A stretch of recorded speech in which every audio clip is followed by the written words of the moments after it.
Hi hello నమస్తే welcome back our channel Bhavani happy family. అందరూ ఎలా ఉన్నారండి? అందరూ బాగుండాలి, అందులో నేను ఉండాలి. ఆ భగవంతుడు అందరికీ ఆయుర ఆరోగ్యాలు ఇవ్వాలని మనస్ఫూర్తిగా కోరుకుంటున్నాను. సో ఏంటి వీడియో అనుకుంటున్నారా? రండి వచ్చేయండి వేడి వేడి చేపల పులుసు ఎలా చూసుకోవాలో చేసేద్దామా? అదేనండి, నాన్ వెజ్లో కాకుండా వెజ్లో చేపల పులుసు ఎలా చేసుకోవాలో చూద్దామా? అదే మన ఆనపకాయ పులుసు. చేపల పులుసునే తలదన్నేలా టేస్ట్ ఉండేలా ఆనపకాయ పులుసు ఎలా చేసుకోవాలో చూసేద్దాం. ఫస్ట్గా ఆనపకాయ అయితే సొరకాయ అని కూడా అంటారండి. ఫస్ట్గా ఆనపకాయ అయితే ఇలాగా, ఇదైతే పాదుకాయ అండి. సో చాలా టేస్ట్ ఉంటుంది అనమాట. ఈ సీజన్లో ఇవి కాస్తాయి కదా. సో అసలు సీజనల్ వెజిటేబుల్ కాబట్టి ఇది తప్పకుండా వండుకోవాల్సిందే అందరూ. అయితే ఆనపకాయ తీసుకుని చక్కగా తొక్క తీసేసి, లేతకాయ అయితే మరీ అంత డీప్గా తొక్కేం తీయక్కలేదండి. నేను వీడియోలో చూపిస్తున్నట్టుగా కొంచెం గ్రీనిష్ కలర్లో ఉంచవచ్చు. తర్వాత దాన్ని ఫోర్క్తో, ఒకవేళ మాకు పులుసు ముక్కలోకి వెళ్ళదు అనిపిస్తే కనుక ఫోర్క్తో నేను పెట్టినట్టు చిల్లులు పెట్టండి. నేనైతే పెట్టలేదు, మీకు చూపించడానికి ఒక 3-4 ముక్కలు అలా పెట్టాను అంతే. తర్వాత అది అయిపోయిన తర్వాత చింతపండు, ఒక నిమ్మకాయ సైజ్ అంత చింతపండు నానబెట్టుకోండి. తర్వాత ఒక మిక్సీ జార్ అయితే తీసుకోండి. మీకు లైన్గా వీడియోలో చక్కగా అంతా కూడా క్లియర్గా చూపిస్తున్నాను. ఒకవేళ నేను ఎక్కడన్నా వాయిస్ ఓవర్ ఏమన్నా కనుక కొంచెం అటు ఇటుగా అవుతే కనుక వీడియో ఫాలో అయిపోండి. తర్వాత అయితే మిక్సీ జార్లో ఆనియన్ వేసేసుకుని కొంచెం సగం నలిగిన తర్వాత జీలకర్ర అండ్ అలాగే ధనియాలు కూడా వేసుకుని మిక్సీ పట్టేసుకోండి. ఇలా అయితే కంటే కొంచెం ఆనియన్, కొంచెం ఉల్లిపాయ నలిగిన తర్వాత ఇలా వేసుకుంటే మొత్తం పేస్ట్లో అయిపోద్ది. మీకు చూపిస్తాను చూడండి. సో నా దగ్గర అల్లం వెల్లిపాయ పేస్ట్ అవైలబుల్ ఉంది కాబట్టి నేను ముక్కలు వేయట్లేదు. ఒకవేళ మీ దగ్గర లేకపోతే అందులోనే అల్లం ముక్కలు, వెల్లుల్లిపాయ రెబ్బలు కూడా వేసేసుకుని పేస్ట్ పట్టేసుకోండి. సో ఇది రెడీగా ఉంది, చూసారా ఎంత చక్కగా మిక్స్ అయిపోయిందో. సో అది పక్కన పెట్టుకుని తర్వాత స్టవ్ ఆన్ చేసి కడాయి పెట్టేసి ఆయిల్ వేసుకుని మనకి ఈ ఆనపకాయ ముక్కలు ఫ్రై చేసుకోవాలన్నమాట. ఫస్ట్ నూనెలో చక్కగా ఫ్రై అయ్యేలాగా చేసుకోవాలి. తర్వాత ఈ పచ్చిమిరకాయలు చూపిస్తున్నాను చూసారా, ఇవైతే చీలికల్లా కోసుకోవాలండి. మనం చేపల పులుసులోకి ఎలా అయితే వేసుకుంటామో అలాగంటే మొత్తం పచ్చిమిరకాయ కట్ చేయొద్దు, జస్ట్ ఇలా చీలికలాగా కట్ చేసుకుని వదిలేయడమే అనమాట సకానికి. తర్వాత అయితే టమాటా పేస్ట్ కూడా పట్టుకోండి. టమాటా పేస్ట్ కూడా చాలా బాగుంటుంది ఇందులో వేసుకుంటే. నేను మీకు 2 కాయలు చూపించాను.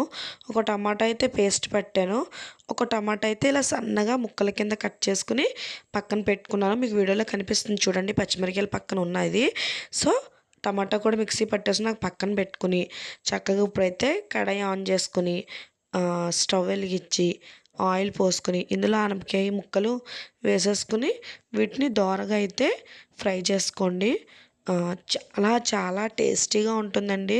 నిజంగా నమ్మండి, నేను చెప్పిన ప్రాసెస్లో మీరు చేయండి, చేపల పులుసు టేస్టే వస్తుంది, అమోఘం అనమాట.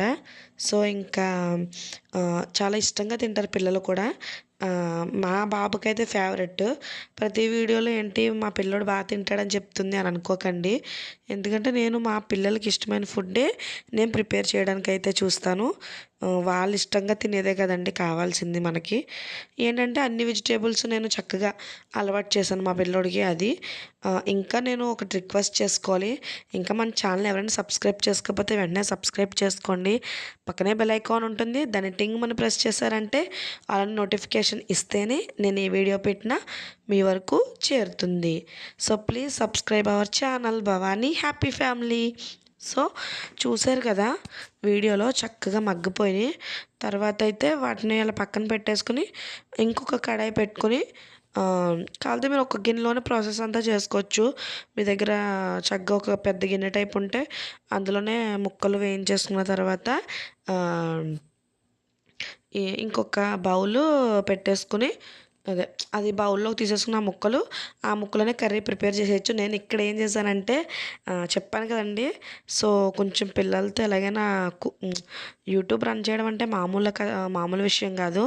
ఫస్ట్ వీడియోనే కదా తీసి పెట్టేస్తారు అనుకుంటారు, కానీ దాని వెనకాల చాలా కష్టపడాలి. ఒక వీడియో అవ్వాలంటే ఒక 1 డే ఒక పూట అయినా టైం స్పెండ్ చేయాలన్నమాట. సో నేను కంగారులో ఫస్ట్ అందులో పెట్టేసాను, మూకిట్లో వేయించేసాను. తర్వాత అయితే సో దాకా కావాలి కదా పులుసుకి అనేసి మళ్ళీ ఇలా ఐడియా వచ్చిందనమాట. సో ఇప్పుడైతే ఇలాగ దాక పెట్టేసుకుని చేపల పులుసుకి మనం వండుకునే టైపు దాక పెట్టేసుకుని అందులో ఆయిల్ పోసేసుకుని మనం ఇందాక పేస్ట్ పట్టుకున్నాం కదా ఆనియన్, సో ఆనియన్, ధనియాలు, జీలకర్ర పేస్ట్ వేసేసుకుని కొంచెం వేగిన తర్వాత పచ్చివాసన పోయాక పసుపు, అల్లం వెల్లిపాయ పేస్ట్ కూడా వేసేసుకోండి. సో అది కూడా మగ్గాలి కొంతసేపు, ఒక్క నిమిషం మూత పెట్టుకుందాం.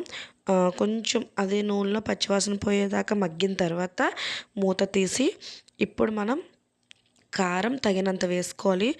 తర్వాత అయితే ఉప్పు వేసుకోండి. నేనైతే కారం ఒక 2 స్పూన్స్ వేసానండి ఫుల్గా. కొంచెం కారం తక్కువే తింటాం మేము, ఉప్పులు కారాలు మీకు ప్రతి వీడియోలో చెప్తాను.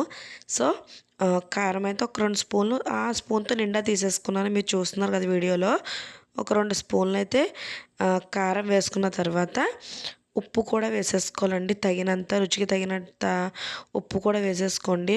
తర్వాత ఈ పచ్చిమిరకాయలు ఉన్నాయి కదండి, పచ్చిమిరకాయలు చీలిగ్గా కోసుకున్న పచ్చిమిరకాయలు, అలాగే టమాటా ముక్కలు వేసేసుకుని టమాటా గుజ్జు కూడా వేసేసుకొని చక్కగా ఒకసారి అయితే కదిపేసుకోండి. మొత్తం ఒక్కసారి కిందకి పైకి కదుపుకొని మళ్ళీ ఒక 2 మినిట్స్ అయితే మూత పెట్టుకోండి.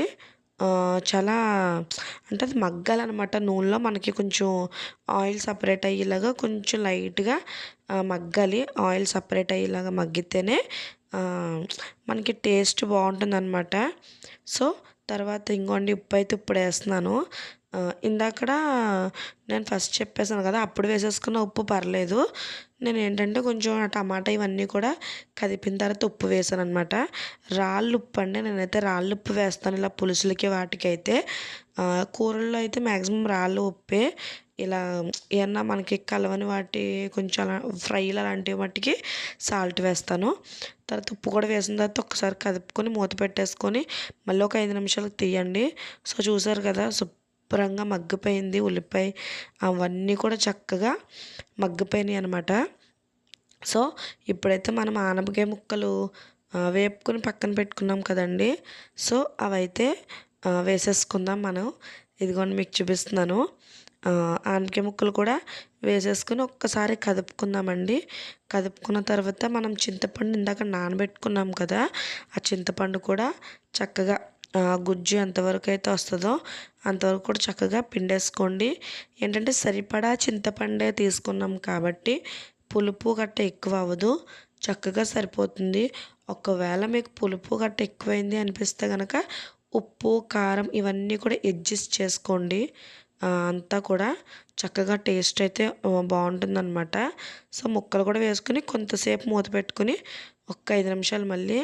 సో చక్కగా చూసారు ఎలా మగ్గిపోయినాయో, చక్కగా మీకు తెలుస్తున్నాయి కూడా పైకి. నిజంగా ఎవరు కనిపెట్టారో కానండి, నిజంగా నాన్ వెజ్ తెలియని వాళ్ళకి ఇది ఒక సెకండ్ చేపల పులుసు అని చెప్పుకోవాలి. వెజ్లో ఫస్ట్ చేపల పులుసు ఇది, సెకండ్ కూడా కాదు. సో అంత టేస్ట్ ఉంటుందన్నమాట. మనం కరెక్ట్గా పెట్టుకోవాలి, అన్నీ కూడా మెజర్మెంట్స్ ఇవన్నీ కూడా కరెక్ట్గా వేసుకోవాలి. ఎలా 1 బై 1 ప్రాసెస్ కరెక్ట్గా చేసుకోవాలన్నమాట.